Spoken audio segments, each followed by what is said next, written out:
Roger, give me that gun, Ron. Right along that back, baby. Aim hot. Clear hot.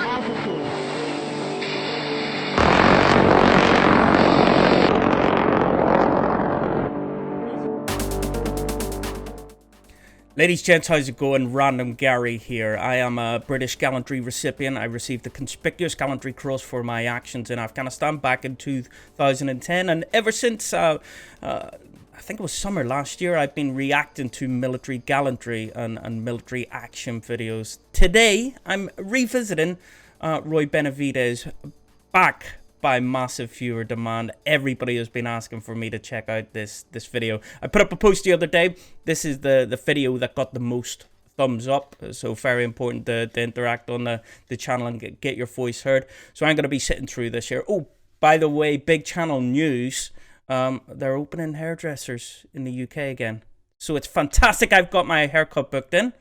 Bad news is it's a month and a half away. So hopefully I won't have the hats for too much longer and we can get this booth on absolutely sorted out. Let's check out the video, Master Sergeant Roy Benavidez. And if you haven't seen me before, I talk about some of my experiences, some of my beliefs, and try to pick up some of the behaviors that I'm seeing from the individuals involved in these videos. Let's check them out. Thank you. Thank you.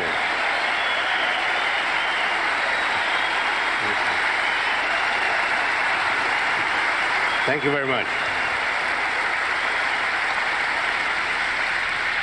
That's a big round of applause. Muchas gracias, like you say in Spanish.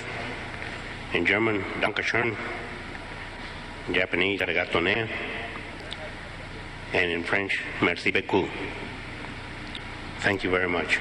I think somebody mentioned before he's a language specialist. I was rubbish with languages, but to be able to speak out in all of those different languages, man, I'm sure somebody had said that was part of his role as a single individual working behind enemy lines. Lots of languages to know.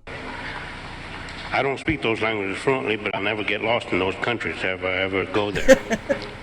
Thank you very much to the $1 Million Roundtable for inviting me to come and be along with these other eloquent speakers.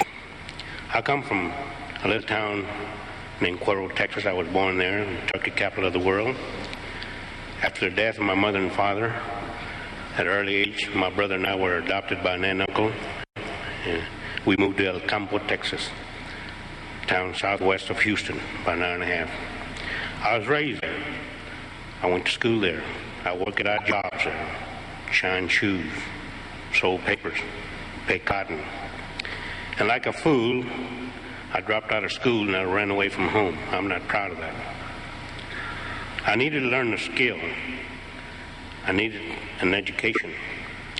My adopted father would tell me, son, an education and a diploma is the key to success. Bad habits and bad company will ruin you.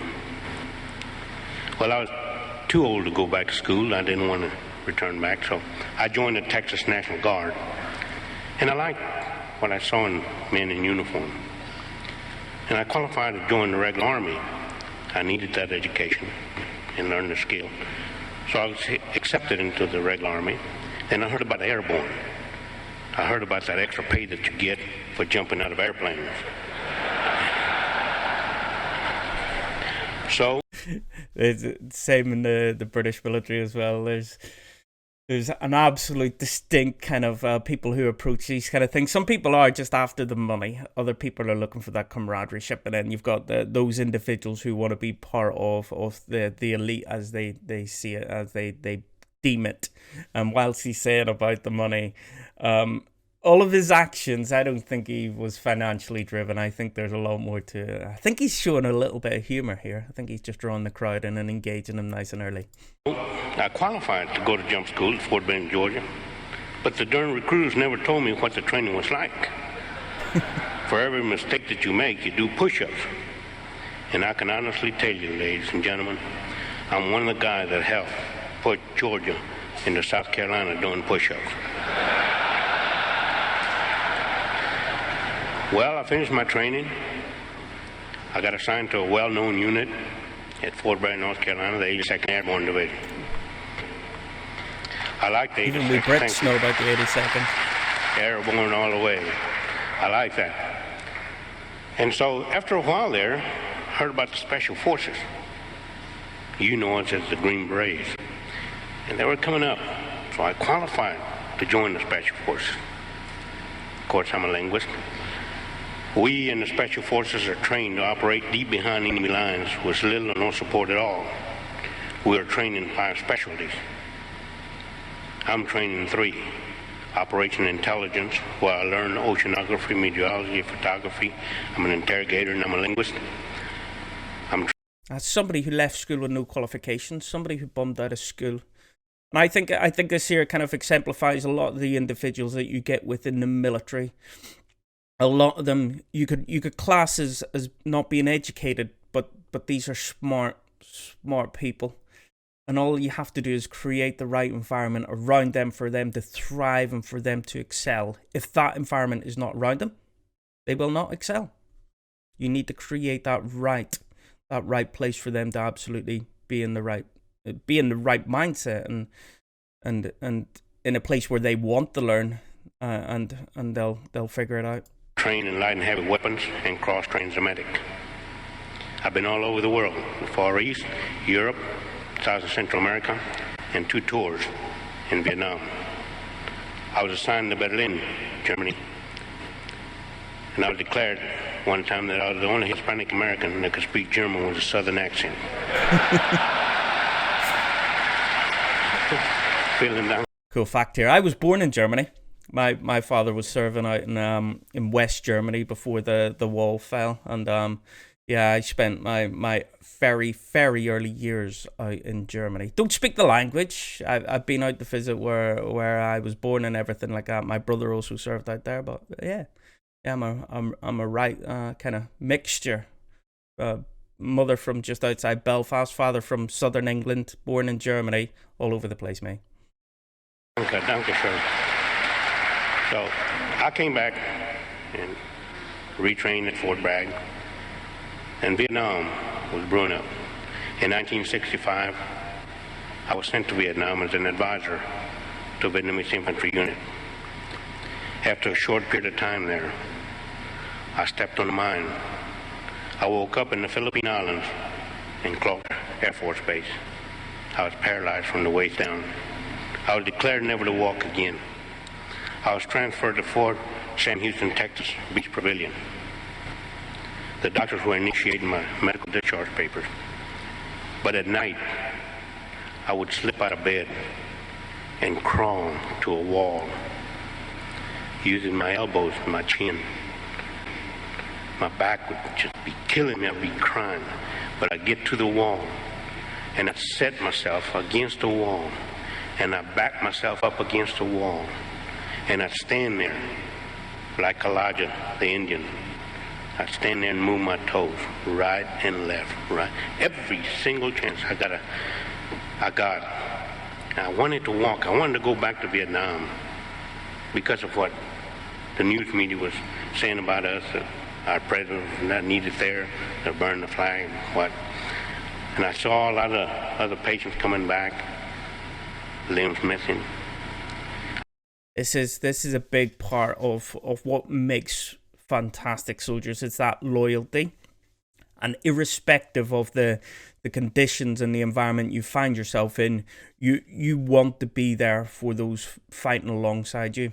Absolutely, the foundation of effective military units is somebody who wants to be there, not because of the situation, but because of the people who are standing left and right. And all of the great people who I've met throughout my military career, the location, the situation, it's unimportant. It is just their desire to be there and help their buddies. Absolutely.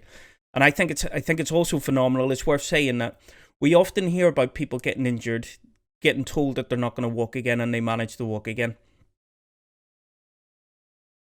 I was told that at one point, and I managed to shuffle around.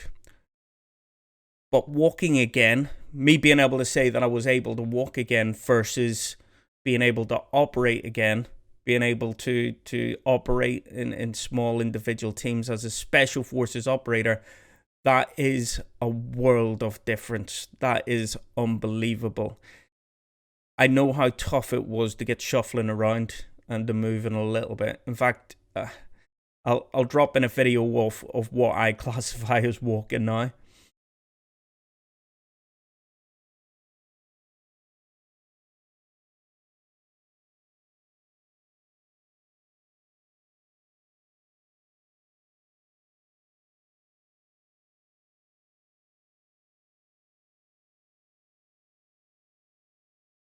So to me, that's an absolute success.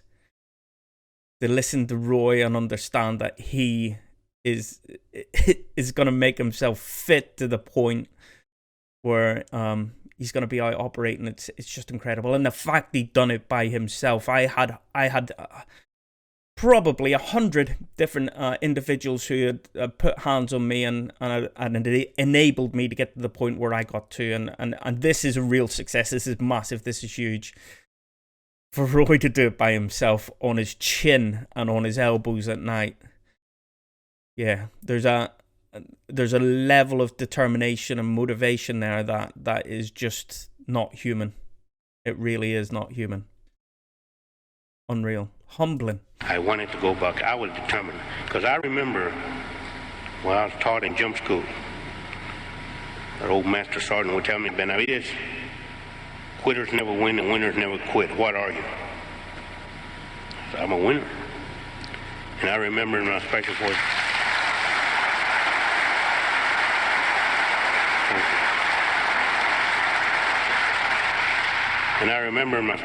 training, one of the training missions that I was on, I remember that my leader would tell me,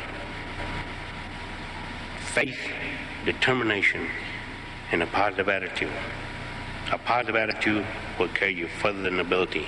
You can do it, Benavidez. You can do it. I never forgot those 3 words. Never. So there I was at night. I'd slip out of bed. The nurses would catch me sometime. They would chew me out, give me a pill, a sleeping pill, put me to sleep. They would tell the doctors in the morning. I was determined to walk. 9 months later, here comes my medical discharge paper. And I told the doctor, look what I can do. He said, Sergeant, I'm sorry. Even if you can stand up, you'll never be able to walk. I jumped out of bed and I stood up right before him. My back was hurting, aching. I was crying. And I moved just a little bit. The doctor said, Benavidez, if you walked out of this room, I'll tear the papers up. I walked out of that ward at Beach Pavilion.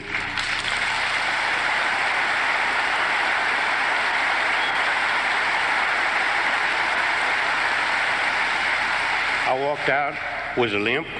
I went back to Fort Bragg, North Carolina. I started my therapy again, running 5 or 10 miles a day, doing 50, 100 push-ups. And I made 3 parachute jumps in one day. Wait. I went back and I started my rehab. I was running 5 to 10 miles a day. Rehab. He was in tears just because he stood up out of bed. He was in tears because he walked out of the room. And his rehab is running 5 to 10 miles per day. I was ready to go back to Vietnam, physically and mentally ready to go back. My orders were to go to Central America as an advisor, but being an uncommissioned officer and knowing some of the good officers in the right places, my orders were diverted. So I went back to Vietnam in 1968. The latter part of April, I was inserted, my buddy and I, to gather intelligence information behind enemy lines. After 2 days on the ground, my buddy was shot through the eye, the back, and legs. Our mission was completed, but I didn't want to leave my buddy behind. I called in for an extraction helicopter to come and get us out. They came in with the McGuire rig. McGuire rig is nothing but a piece of rope, nylon rope with a hook. In this case, there was 2 ropes. We hooked on, the enemy was firing at us. We pulled up, going up through the canopy of the jungle. Our rope started to twist and rub. You know, not on it burns when it rubs. As we cleared the canopy, our ropes were completely twisted and rubbing. And there was a non-commissioned officer that looked out of the helicopter. He was riding as a safety man. And when he saw those two ropes burning, he immediately tied himself with a piece of rope around his waist, and he pulled himself out of the helicopter and undid those two ropes, separated them. That's dedication. That's love of fellow man and country. I'll never forget that man. And the enemy was still firing at us, but they never shot us. We landed in a safe spot.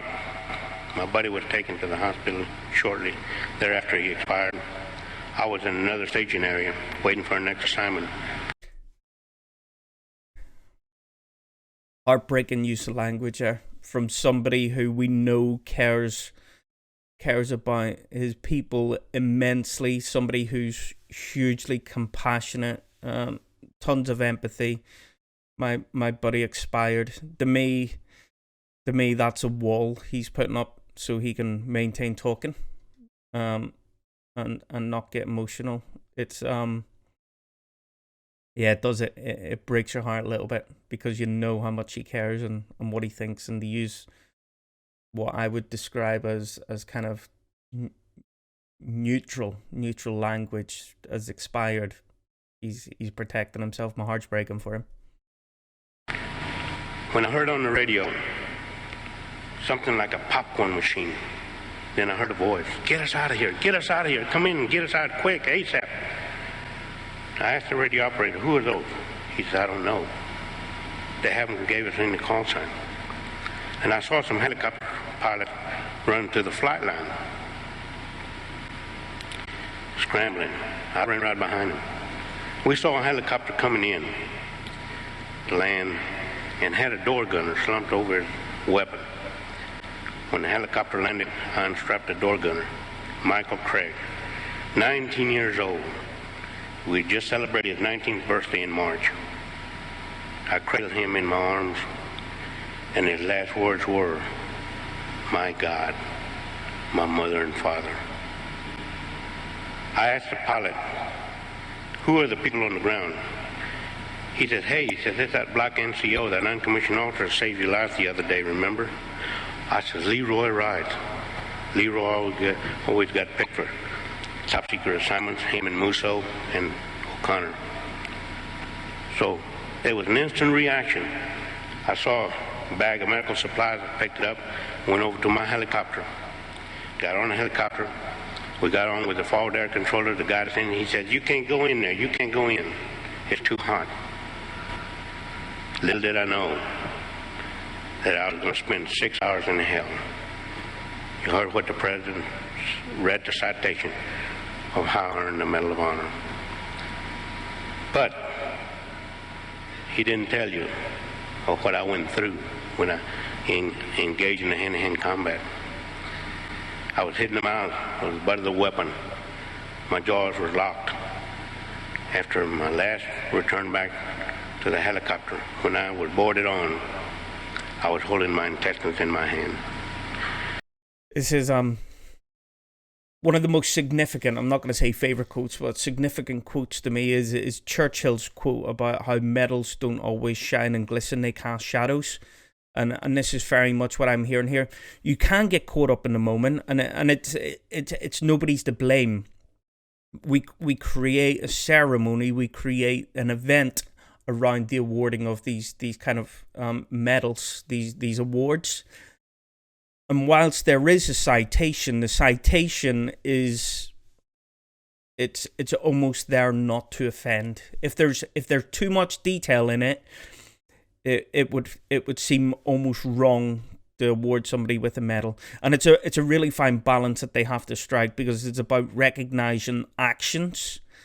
It's not about painting out people to be incredible things. It is all about recognizing those actions. And quite often, the uncensored citation versus the public citation are very, very different. I'm kind of hoping we're going to hear from Roy here. I'm sure this is going to be absolutely mind-blowing. I'm kind of hoping we're going to hear what the reality was rather than what painting we have created in our heads. We lifted up. The helicopter had over its payload. Blood was flowing on both sides of the helicopter. When we landed, it locked me in our staging area, and it started unloading. It started identifying the bodies. They found out I loaded 3 dead enemy soldiers in that helicopter. I didn't want to leave anybody behind. It's a tough one to laugh at, isn't it? It is it's funny, but God, I think it just explains how desperate and how appalling this situation was. Unbelievable. Did he load them because he thought they were friendly? Did he load them because he thought that they probably had stuff on them that would be useful for intelligence? He's as you heard, he's an IO, he's an intelligence officer. Yeah, I don't know. I wonder if he was operating at level and he's using this kind of humor just to make it look like he had made a mistake. I wonder.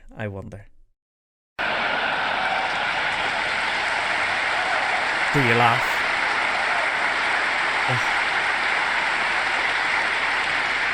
My mission was to recover the classified material, so if anybody had it, he was on a helicopter. Maybe I was right. They let the 3 enemy soldiers on the side, and because I sort of look Oriental, they thought I was one of them, so they let me lay right next to them. And they were putting us in body bags. And I remember that my feet had been lifted, and I was inserted into the body bag, and I could hear that zipper coming up, and I thought, oh my God, no. My eyes were shut because I had blood all over my face, and the blood had dried up in my eyelids. And I couldn't talk because my jaws were locked, and I could hear that zipper coming up, and one of my buddies was doing the Mexican head dance, and he was yelling at the doctor, that's Roy Benavidez. The doctor said, sorry, there's nothing I can do for him. Oh my God, that zipper just coming up. I was trying to wiggle in my own blood, and finally, I'll find out later, Jerry Cottenham made that doctor at least to feel my heartbeat. When I felt that hand on my chest, I made the luckiest shot I ever made in my life. I spit in the doctor's face.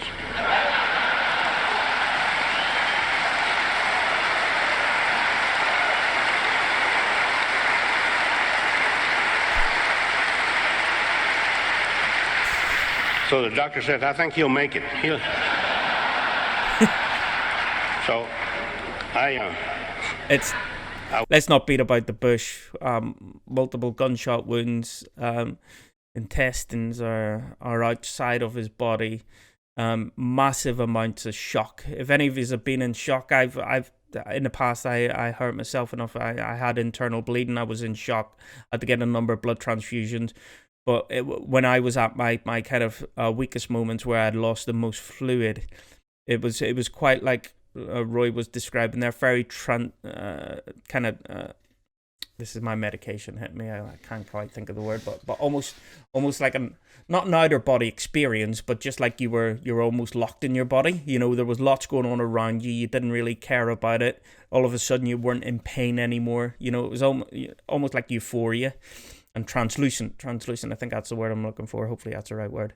And yeah, I think it's, whenever I hear people talking about outer body experiences, to me that was probably what kind of thing they're feeling. But there is so much goes on around you, and you just can't do anything. You're almost trapped in there. He's got long way to go. He's still out in the middle of the fight with what will be basic care facilities. It's not like today where we can deploy full-on field hospitals. It will still be basic to some degree. This is not over by any stretch of the imagination. I was cleaned up, put in a helicopter, alongside with my buddy, one of the guys that I had saved. We got airborne, And I just said to myself, hold on, buddy, just hold on. We're going to get some medical attention. And his grip tightened up on me.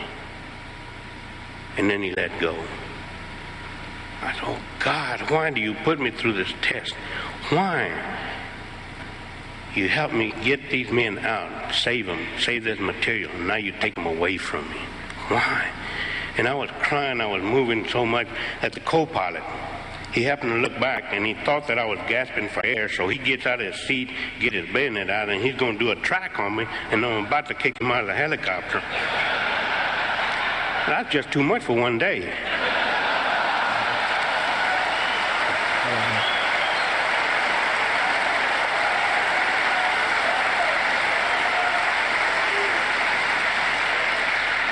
So we landed in the hospital at Long Beach.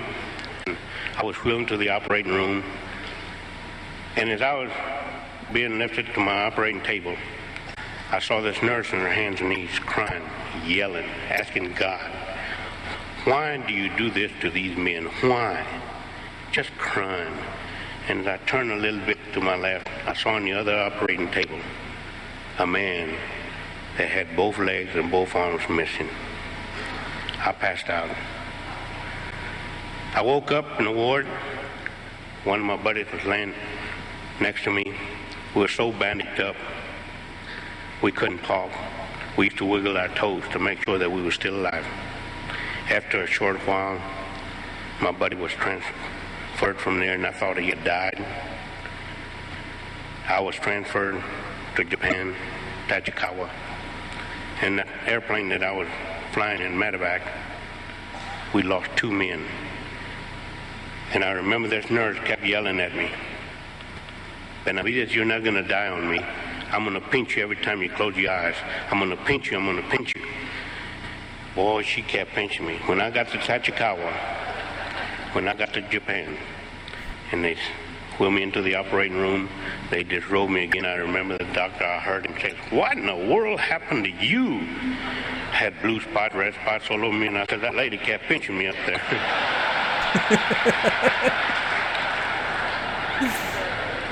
So after I went back to Fort Sam Houston, the Beach Pavilion, and I stayed in that hospital almost a year. I continued with my career, and then I was awarded with a medal. I was dedicating myself to come and speak to schools, to civic groups, to help anyone that I can help. My life was spared for a reason, and I hope there's a good reason. A lot of people call me a hero. Just want to build on that bit as well. I do a lot of public speaking. I've probably spoken to over 2,000 kind of groups by now. It's a part of my day job, and there is something really cathartic. And for me, it's about telling the stories of the people around me. I think that we kind of come from a couple of generations that didn't really talk about their war experiences. And I think we're missing something because of it. We're missing that understanding what sacrifice, what it means to stand alongside one another and think to yourself, you know what, I'm here for the right reasons. I'm doing the right thing. I'm completely committed to this year. I think we're missing a little bit of that, and because of that, that's one of the reasons why I still tell my kind of story. Mine was a hugely traumatic incident. And I find it kind of cathartic. I find it soothing. I find it calming. I think it's an absolute privilege for me to be able to stand up and for people to want to listen to me. So I'm quite happy doing it. And I've done it all the way from I've been out in America and talked in the United States, and I've done it all the way far east as kind of Poland.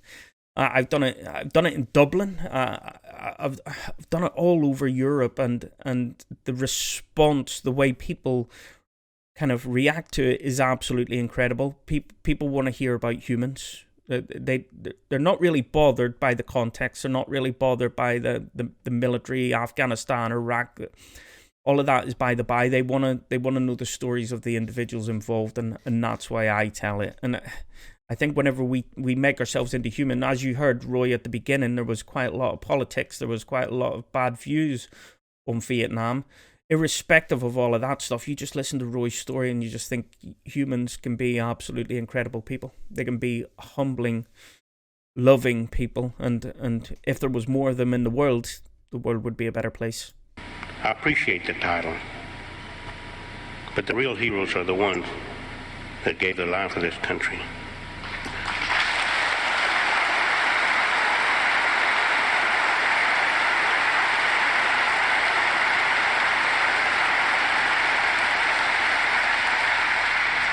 The real heroes are our wives, our mothers. Above all, the heroes are the ones that are laying in those hospital, disabled for life in those hospital beds. But the real heroes are the future leaders of our country, these students that are staying in school and learning to say no to drugs. Those are our real heroes.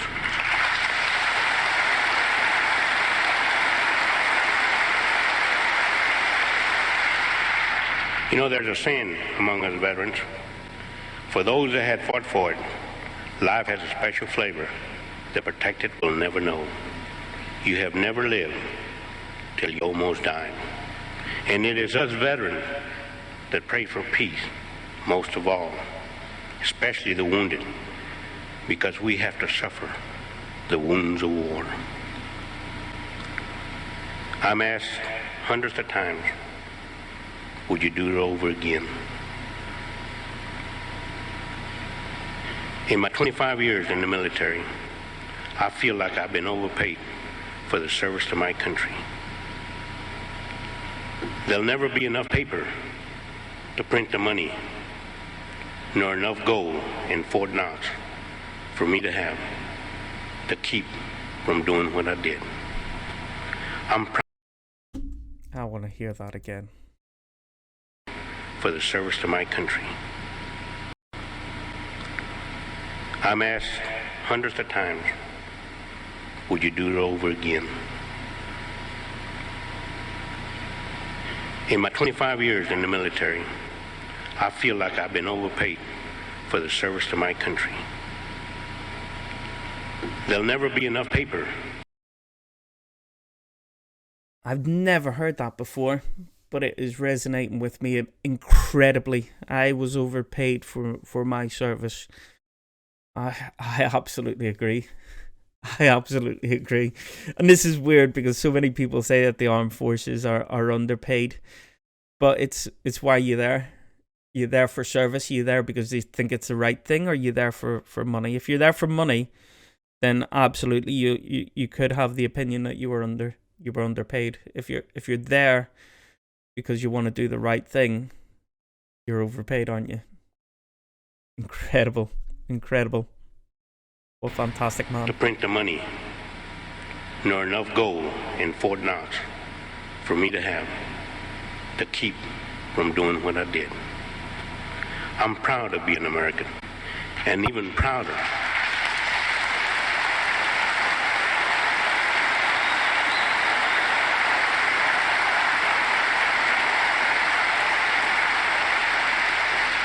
and I'm even prouder that I've earned the privilege to wear the Green Beret.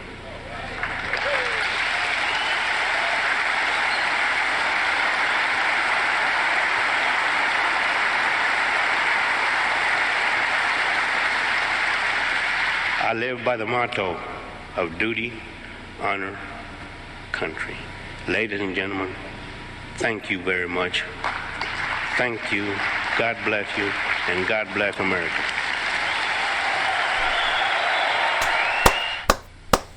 What a boy. What a boy. Whew. I can absolutely see why you guys recommended that. Let's get on. Roy Benavidez speech, incredible, absolutely humbling. Ladies, gents, hope you're enjoying the content. A bit of a longer one today.